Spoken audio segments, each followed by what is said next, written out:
శ్రీకృష్ణ జన్మాష్టమి వేడుకల్లో భాగంగా తిరుమలలో ఉట్లోత్సవం వేడుకగా జరిగింది.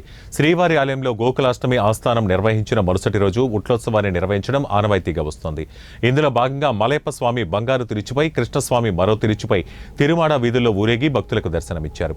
ముందుగా మలయప్ప స్వామి, కృష్ణస్వామి ఉత్సవమూర్తులను ఊరేగింపుగా పెద్దజీయర్ మఠానికి తీసుకువచ్చి ఆస్థానాన్ని శాస్త్రోక్తంగా నిర్వహించారు. పెద్దజీయర్ మఠం, హదీరాంజీ మఠం హారతి పొంది తిరిగి ఆలయం వద్దకు చేరుకున్నాక శ్రీవారి ఆలయం ముందు గొళ్ల మండపం పక్కనే ఉట్లోత్సవం వేడుకగా జరిగింది. స్థానిక యువతతో పాటు పలువురు భక్తులు కూడా పాల్గొన్నారు. టీటీడీ జీఆర్ స్వాములు, ఈవో శ్యామలారావు, అదనపు ఈవో వెంకయ్య చౌదరి తదితరులు ఈ కార్యక్రమంలో పాల్గొన్నారు.